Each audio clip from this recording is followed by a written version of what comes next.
एक दिन जब ऑफिस के सभी कर्मचारी ऑफिस पहुंचे तो उन्हें दरवाजे पर एक पर्ची चिपकी हुई मिली।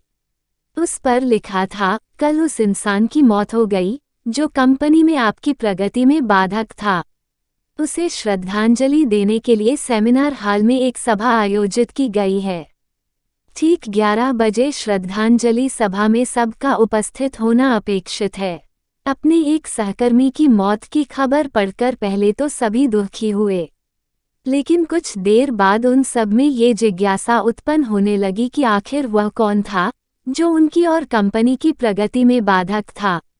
11 बजे सेमिनार हॉल में कर्मचारियों का आना प्रारंभ हो गया। धीरे धीरे वहां इतनी भीड़ जमा हो गई कि उसे नियंत्रित करने के लिए सिक्योरिटी गार्ड की व्यवस्था करनी पड़ी।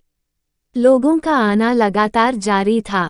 जैसे जैसे लोगों की भीड़ बढ़ती जा रही थी, सेमिनार हॉल में हलचल भी बढ़ती जा रही थी। सबके दिमाग में बस यही चल रहा था, आखिर वो कौन था जो कंपनी में मेरी प्रगति पर लगाम लगाने पर तुला हुआ था। चलो, एक तरह से ये अच्छा ही हुआ कि वो मर गया। जैसे ही श्रद्धांजलि सभा प्रारंभ हुई, एक एक करके सभी उत्सुक और जिज्ञासु कर्मचारी कफन के पास जाने लगे। करीब पहुंचकर जैसे ही वे कफन के अंदर झांकते, उनका चेहरा फंका पड़ जाता, मानो उन्हें सदमा सा लग गया हो। उस कफन के अंदर एक दर्पण रखा हुआ था। जो भी उसमें झांक कर देखता, उसे उसमें अपना ही अक्स नजर आता। उस दर्पण पर एक पर्ची भी चिपकी हुई थी, जिस पर कुछ ऐसा लिखा था जो सबकी आत्मा को झकझोर रहा था, केवल एक ही इंसान आपकी प्रगति में बाधक है और वो आप खुद है। आप ही वो इंसान है जो अपने जीवन में क्रांति उत्पन्न कर सकते हैं। आप ही वो इंसान है जो अपनी खुशी, अपनी समझ और अपनी सफलता को प्रभावित कर सकते हैं।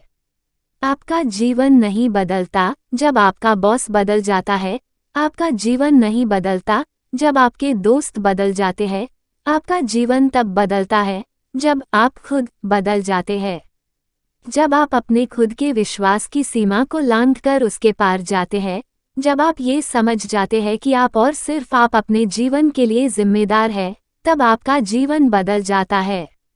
सबसे महत्वपूर्ण रिश्ता जो आपका किसी के साथ है, वो आपका खुद से है।